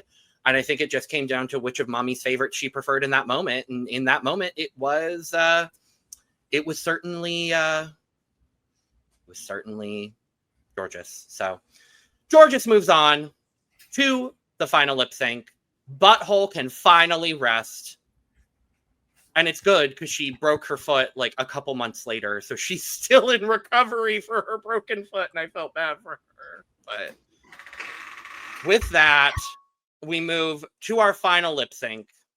And it's Ginger and Georges lip syncing to It's Raining Men by the Weather Girls. What a lovely redemption for this. And Brooke, as someone who has to leave in several minutes, we're going to jump to you and then jump to Nehellenia. So we're going to break the habit today. Absolutely. I appreciate it. Thank you so much. And also lovely Linkin Park reference. But thank you. Thank you very much. So the second this song came on, I'm like, oh, bitch, this is about to be great. And I adored every minute of this lip sync. This was my favorite lip sync on the night. Because one, as much as we do not like one of the people who did this lip sync the last time it was performed on Drag Race, screw you. That lip sync is still great. I do enjoy that lip sync, specifically for Jeremy. Jeremy's fantastic in that number. Love Jeremy. Here though, oh my lord, this is the first time in 3 years that I have been captivated by a George's performance. I was sucked in on this one. Yay. This is the one that got me back. However, the Minge ate this up. Ginger devoured this number. I don't care what the internet thinks, because the internet has been loud and wrong about Ginger Minge all season. So I don't care. Ginger gave me everything I needed her to give in this number.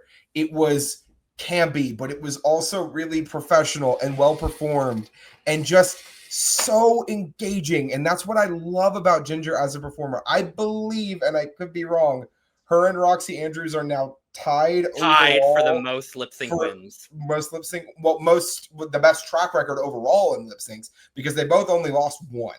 So and even then, Roxy only really lost the lip sync for the crown. So it's debatable. Beside the point, I adored this lip sync. I think this was great, and I'm gonna spoil real quick. If you made it this far and you don't know who won, I'm sorry. Getting that crowning moment with Ginger at the end, for me, I cried, and not because of Ginger. I love Ginger. Ginger is one of my favorite people that's ever been on Drag Race as a performer. I think she's been robbed of a crown personally twice before this. But coming into the season, I mean, we're 27 seasons deep in the US without a big girl winner. And I do kind of hate the narrative a little bit that the big girl had to lose weight in order to get the crown, but she got the crown. We finally have a big girl winner in the US, and it makes me so happy to say that. I hope this breaks open a bit more of that room for some bigger girls in the future to keep that momentum going. So I do have to go. It has been lovely talking about this, and Nehellenia, it was so lovely meeting you. But I hope you all have a great rest of your day, and I'll see you later. Bye. Oh, I didn't get to trapdoor them. Damn it. I was going to, but okay. Nehellenia, your thoughts on this final lip sync? So, if we're thinking about the season and the journey, the crown Ginger feel correct. But if we're thinking about this lip sync, I don't know. Because the song was very fixed very well with Ginger, more than more that can be for Georges. But Georges was stunning. She know every word. She have the moves. She changed her style of dancing, because she was very more like Texas, but now it was more like, I don't know. I feel more right in the lip sync, more good. She was perfect for me. She was the clear winner of the lip sync. But of course, we choose the winner not for the Lalaparuza, but for the season, and Ginger was the right choice. So I'm good with that. But I don't know, if you need to change, if you need to choose from this lip sync, Ginger wasn't the winner. Sorry. Fair. But I'm good. I'm very fine and very happy for her to win for the crown. She deserves. She's so talented. I hate the hate that she had online, because it's not her fault. She was very talented, of course. Maybe sometimes, I think maybe she lost the lip sync against Denali, or the first challenge. I can see how she and Daya can win, because the other two couple was better. But it wasn't her fault. The RuPaul and the production gave the win to her. Good for her. So it's stupid to send hate to the queen. Ginger proved that she deserved the crown. She's so talented. I'm happy for her. So congratulations, my sister. And that's all.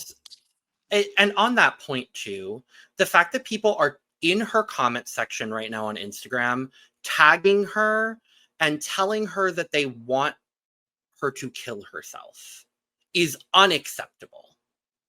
Yeah. The amount of hate she's getting and the amount of love she's getting as well. And I'm happy she's getting a lot of love.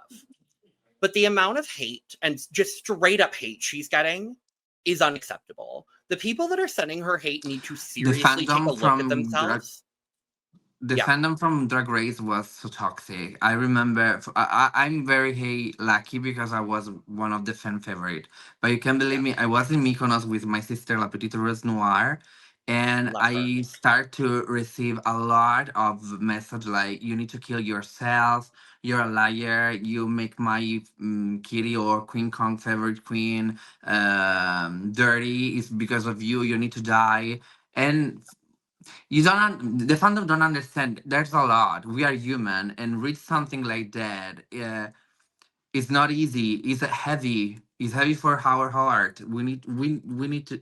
They need to stop it because it's a TV show. So please. It's a TV show, and you are all human with feelings and thoughts Yeah. and emotions. And it's not like you are all figureheads and characters without feelings. Like, these are real people that you're affecting, and it's fucked up. And it's for what reason? Because your favorite didn't win a TV show? Fuck off. Like, if you're sending hate to people, fuck off. There's no reason to. Go support your favorites. Go buy their merch. Go touch grass. Just anyway, sorry, I had to jump in. KaMorian, go ahead, my love. Oop, hope I'm not lagging. I think I am lagging. Hold on. Okay, fine. Oh, I was lagging for a bit. Yeah, I think this was a really good lip sync. I mean, I gotta start with Jennifer. I think Jennifer fit the camp of the song very well. I think this song has like a campy, like very like vibe that she performed. So I think she really gave a massive as of that. So I think she did very well. I think Monopoly, Georgia Bird surprised me. I'm like, through that muggy pickle face of yours, you're so pumped in the face. Like, you were actually kind of giving me a kind of emotion. Like, she actually was like fighting for her, no shade. Like, my favorite part, I think they were side by side. I see was Georgia started with her ponytail, and it was getting into his face though. See, I see was the role from like the queen. So I was like, okay, but like I'm not gonna like she's surprised and really good. So I'm not gonna like it was our close lip sync, for me. Yes, that's real. Was Georgia my pick to win? No, I was like Team Bosco. I had other phases.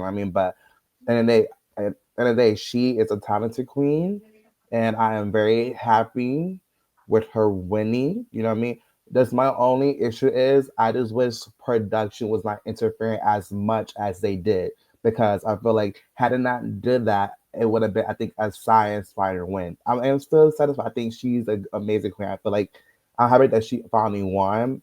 And I hate the narrative, you lost weight to win the show, you know what I mean? But I think she is a talented queen. I'm so happy for her. It's just, I really hate the hate. And I'm not gonna lie, I like, on my team, I'm seeing people overdoing this, saying that, oh, she's pro-Israel, she's, it's giving like, oh, Trump to come out. I'm like, let's be real, it is not giving out. I think y'all have lost the plot completely. Those are two different things, and you guys make stuff up. Understand? Like, yeah, maybe she wasn't my pick to win, but that is what it is. You can control it. Blame production. It's their fault. It's their fault that it's a to the queens. You know what I mean? But it's not the queen's fault. It's not her fault. Okay? It's not her fault. We want like this to quit, get them under somebody else. No, I feel like she worked hard. Like, it's for real. Like, despite like production interfering, her talent spoke for itself. She slayed everything. So don't hate the player, hate the game. So that's what I'm gonna say. But congrats to you, Ginger. I'm so proud of you, Georgia First. This is your best season ever. Just you're showing. I know you really wanted it so bad. I could just tell. Like, I know she really wanted it so bad. But I'm so proud of you, and I can't wait for your career to it hasn't not like elevated now. It will after this for sure. But hopefully a versus the world maybe for Georgia. Maybe we'll see. Maybe she might get a crown. But I'm happy for this top two. For both of them. If she does come back for a fourth time, the fans are not going to give her the same energy they gave Ginger for coming back 4 times. No. I know it. But With that said, this was the lip sync that was right in the middle for me. If I ranked all 7 of them, I said at the start of the episode that there were 6 very clear winners for me with the lip syncs, and there was one where it was close. This was the one that was close for me because I actually think so. Both of them did very well. For me, Georges, this was my least favorite Georges lip sync of the night, but it was my favorite Ginger lip sync of the night. Oh, okay. Yeah. And that kind of evened them out a little bit because obviously Georges overall is a better lip syncer. Even with that said, I do think Georges was the winner of this lip sync personally. But I come from the perspective that I don't really like the winner of the season coming down to the final lip sync completely. I think if you do something mind-blowingly good like Sasha Velour in the season 9 finale, then it makes sense to crown somebody who wasn't necessarily the strongest performer throughout the whole season. But when it's this close and when Ginger dominated this season so hard, crown the bitch. She deserves the win. So I was still rooting for her to win in this moment, even though I think Georges edged her out. I'll talk about her win once we get there. Yeah. I agree. I agree. I think Georges won this lip sync. That's, you all said everything that I was going to. I think the lip sync was great, though. I think they were both really, really good.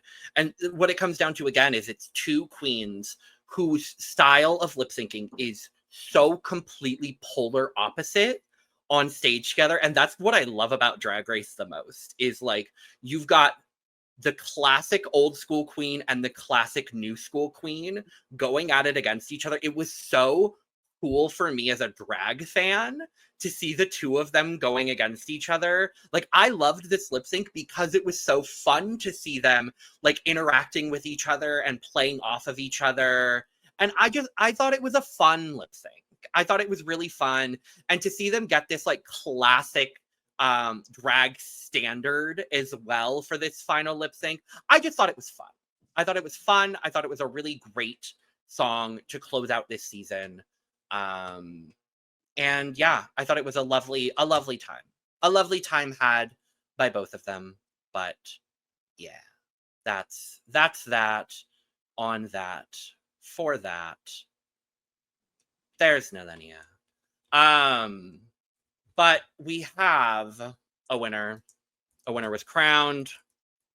A winner is here. Stalling,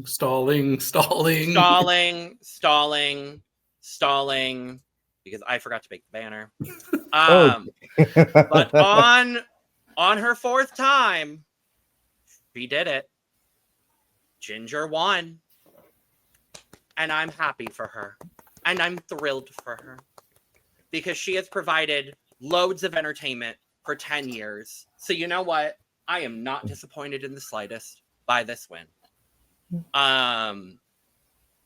What I also want to point out is because everyone was like, oh my God, Georges is crying. Oh my God, Georges is crying. And yes, she was. But the absolute sweetheart moment, and who I would like to submit as the unofficial Miss Congeniality of this season.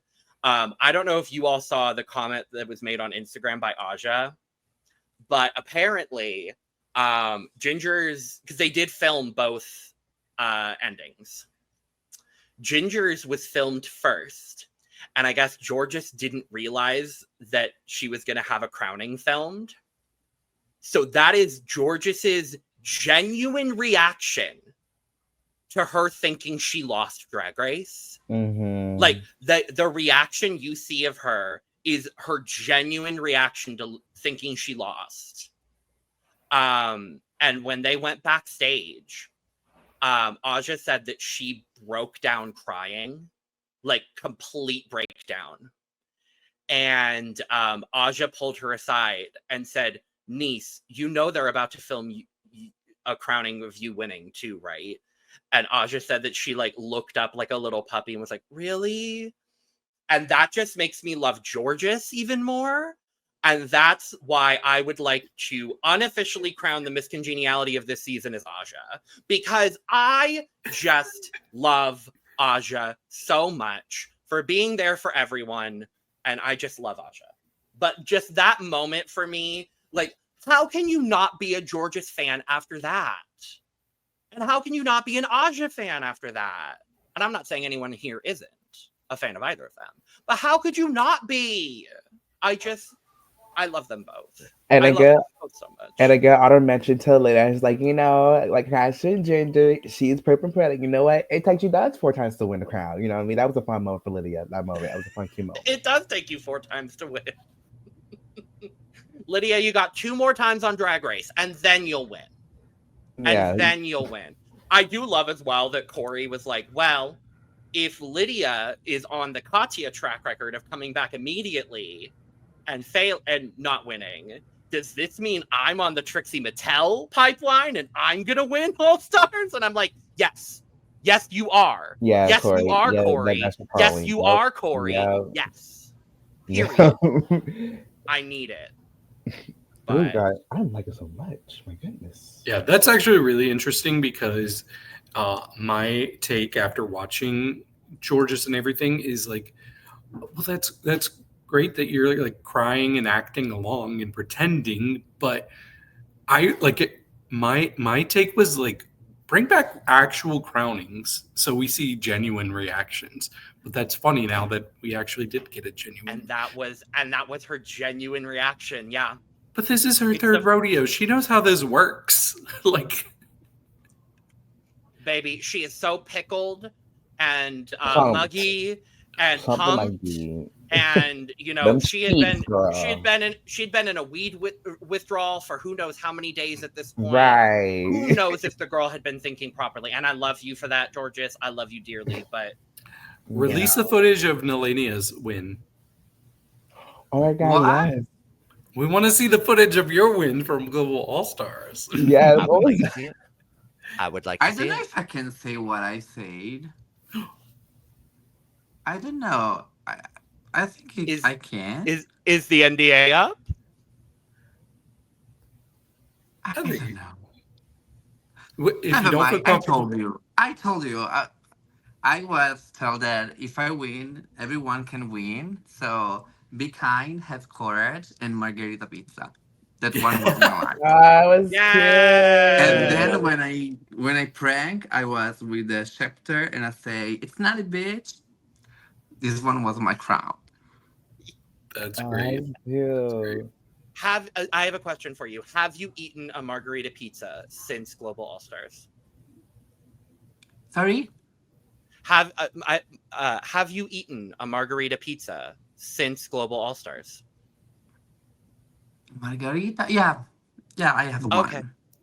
Okay, But cool, with good. the buffalo mozzarella is better. I prefer. I agree. Okay. I agree. I do want to say things about Ginger's win since I hadn't really talked about Oh that. yes. But yeah, so I have been such a big fan of Ginger since her original season.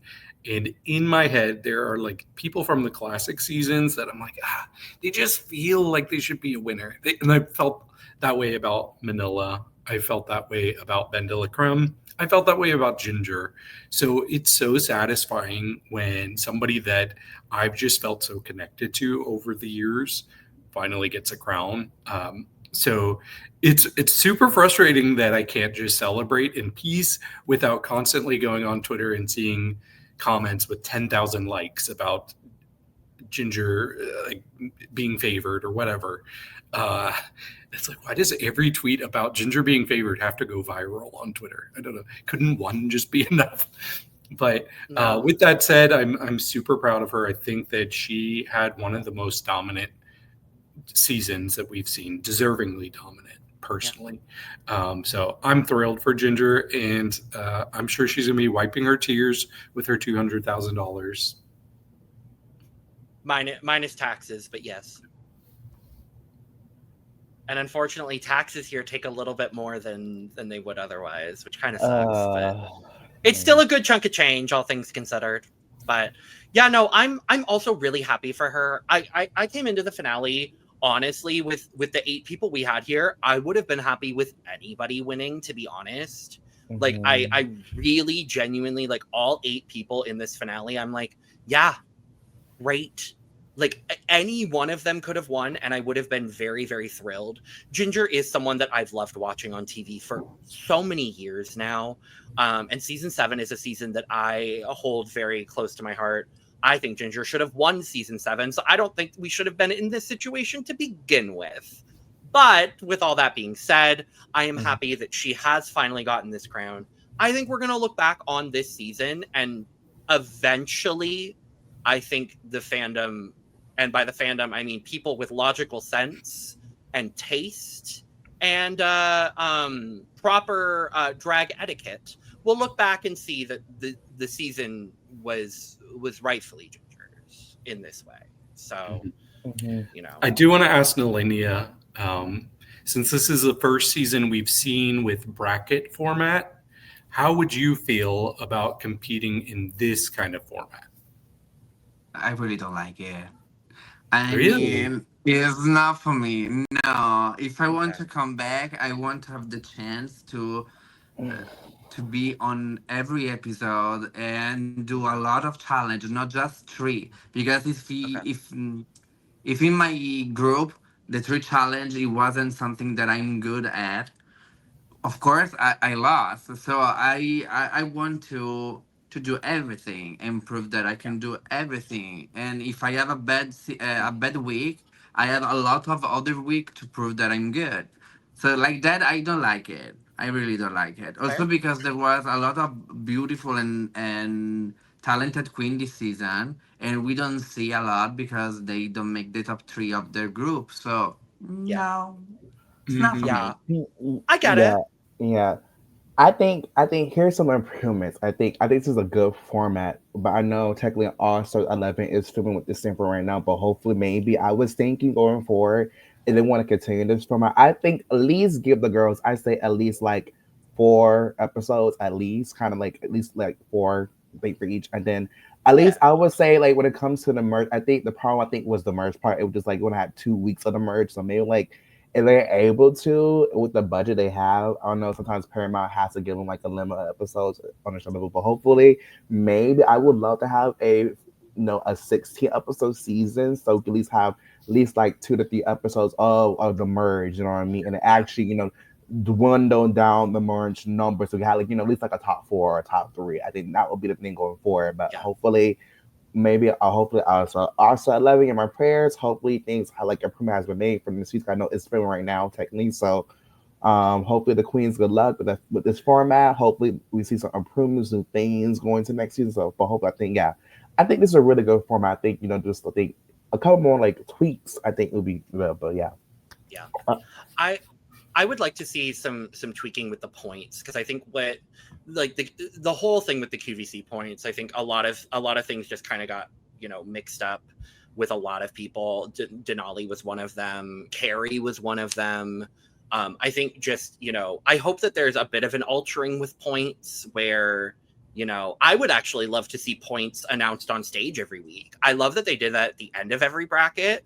I would love if they did that every week. I think that would add to the strategy of the game where everyone is making their own individual choices.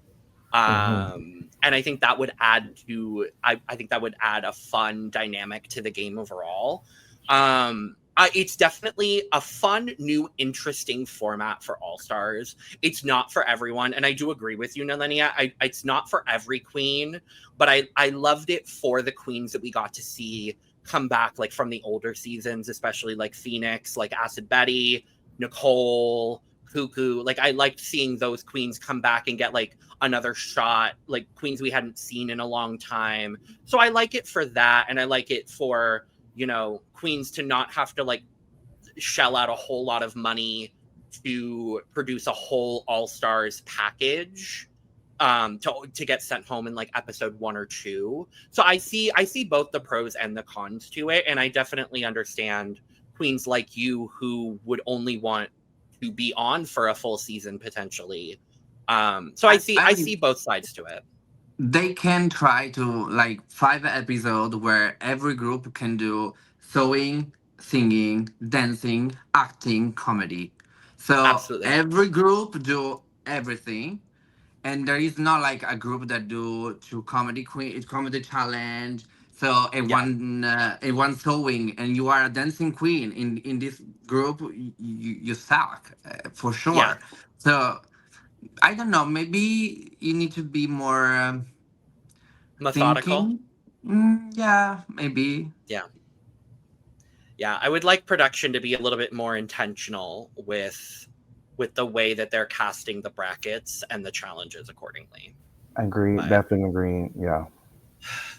but final thoughts on All Stars 10. I had a good time. Yeah, I liked it a lot. It was really good to see a lot of my favorites back again. And I think almost everybody had like a really strong moment, even if they didn't win a challenge. I think a lot of people got redemptions this season.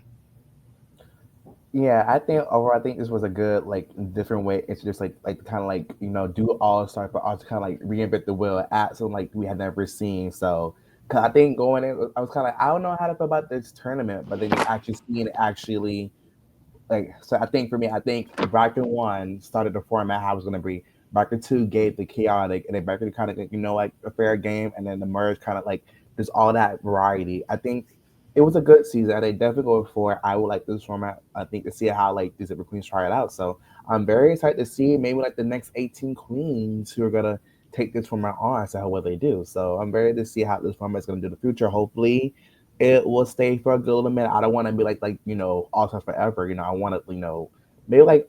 I mean, I like how All Stars changes every couple of years. You know what I mean? So like something new. So I'm very happy to see how long I'm gonna like adopt this format and see how the public views it. Is know what I mean? But yeah, it was a good fun season. I enjoyed it. Absolutely. Nehellenia, final thoughts on All Stars 10? Was a very likable season.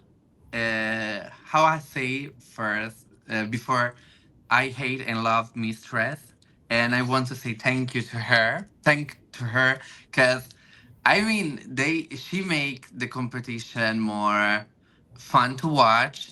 Because sometimes I mean, Drag Race is always the same format, so we need some spice sometimes. So thanks, Mistress.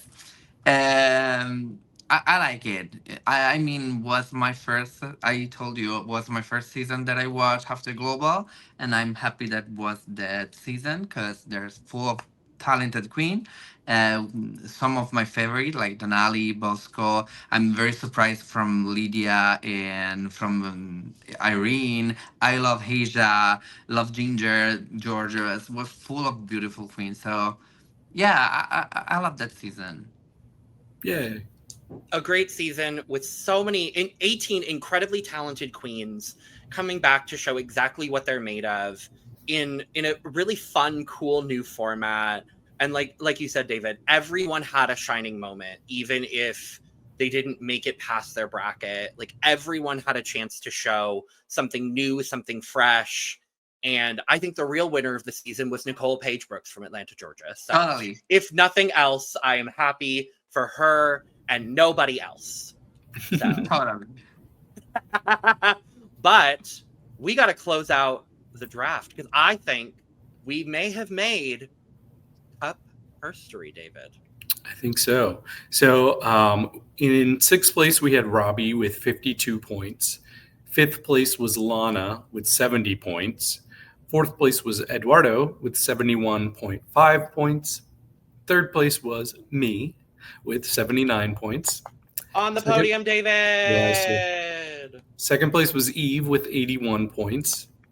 And our winner with a commanding lead was River with 106.5 points. Good job, That's River. my queen! Yes! That's the top two of the season. And that is River's first draft win at the Cup. Yes. So, Congratulations. go River! Yes! And on that note, Nehellenia, we're so happy you were here. Come I'm back happy anytime. We love you. Come back for literally anything. Anytime you want to talk. Obviously, you were Cup family before. You're Cup family now. You will always be. So come back anytime to talk about anything you want to. Whenever you want. My dream podcast would be to have you with Lena Galore as guest. Oh, my sister. Okay. Yay. That, I think, can happen. I think we Yeah. can make that happen. So, Priscilla, come to the front. Priscilla, Italia 4. Priscilla, please. Please. I think you need to bring the But network. you need to watch Network? season 2 first. I will. True. We cover. When I watch Italia 2, then we'll get Italia 4. That's probably how it's gonna go. We're waiting for you for Move On. Okay, I will get on it. I promise. That's a promise. So, Mhm. on that note, thank you for joining us for this crazy, wild, and unpredictable season of All Can I Stars send a 10. message? Can Oh, I yes. send a message Yes, of for course. Eduardo, your friend? Yes. Oh my god, of course. I love him. I'm single, so if you want, call me. Okay, I mean, let me text him right now. Hold on. Oh my god. Yeah, Great. Okay. I watched when he talked about me, and I was like, please say that you love me, because I love him. He So is hot. also single, I can confirm. So, Perfect. yep. Perfect. And he also likes bears. So I can confirm. I think Perfect. we can again. make this happen. Okay, I just pinged him now. I'm doing it now. I just pinged him now. We're gonna make it happen. Wait, he's typing too. Oh, baby, what is he typing? To be continued. To be continued. And on that note, thank you for joining us for All Stars 10. We've got plenty of drag coverage here on the channel, so make sure to tune in for that. Go get your cup mug. LanaGCreations.etsy.com. Nehellenia's got one, so why don't you? That's a great question. Why don't you? And on that note, we are going to go ahead and get out of here, but make sure to go check out another video of ours. It could be France All Stars. It could be Brazil. It could be Slasian Royale. It could be King of Drag. Any of those, just go watch another video of ours. And with that being said, we are going to go ahead and get out of here. So cheers, everyone. Bye. And stan Nicole Paige Brooks from Atlanta, Georgia.